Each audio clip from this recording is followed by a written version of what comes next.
చిన్న పిల్లలకు అంగన్వాడీలో ఇచ్చే బాలామృతంతో ఈజీగా ఇలా బిస్కెట్స్ చేసుకోవచ్చు.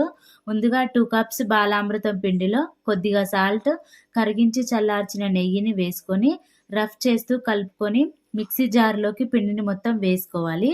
మెత్తగా గ్రైండ్ చేసుకొని తీసుకోవాలి. నెక్స్ట్ ఇందులోకి కొద్దిగా వాటర్ పోస్తూ చపాతీ పిండిలాగా కలుపుకోవాలి. మరి లూజ్గా కాకుండా మెత్తగా కాకుండా కలుపుకొని మూత పెట్టుకొని 10 to 15 మినిట్స్ నాననివ్వాలి. 10 మినిట్స్ తర్వాత ఇందులోంచి కొంచెం పిండిని తీసుకొని అన్నీ ఒకే సైజులో రావడానికి గ్లాస్తో ప్రెస్ చేసుకోండి. ఇక్కడ నేనైతే హ్యాండ్తో ప్రెస్ చేసుకుంటున్నాను. లేదంటే మందంగా చపాతీలాగా చేసుకొని అయినా గ్లాస్తో ప్రెస్ చేసుకోవచ్చు. చేతికి ఆయిల్ అప్లై చేసుకొని ఈ ప్రాసెస్ అంతా చేసుకోండి. అలాగైతే అతుక్కోకుండా ఉంటుంది. పిండి మొత్తం ఇలా చేసుకున్న తర్వాత ప్లేట్కి నెయ్యి కానీ ఆయిల్ కానీ అప్లై చేసుకోవాలి.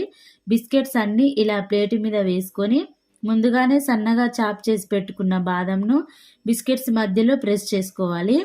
ఇప్పుడు ఈ ప్లేట్ను 10 మినిట్స్ ముందుగానే హీట్ చేసుకున్న గిన్నెలో పెట్టుకొని లో టు మీడియం ఫ్లేమ్లో 20 to 25 మినిట్స్ బేక్ చేయాలి. 25 మినిట్స్ తర్వాత మూత తీసి చూస్తే బిస్కెట్స్ అయితే ఇలా బేక్ అయిపోయాయి.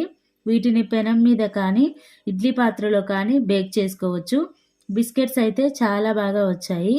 మీరు కూడా ఒకసారి ట్రై చేయండి. వీడియో నచ్చితే లైక్ చేసి సబ్స్క్రైబ్ చేసుకోండి.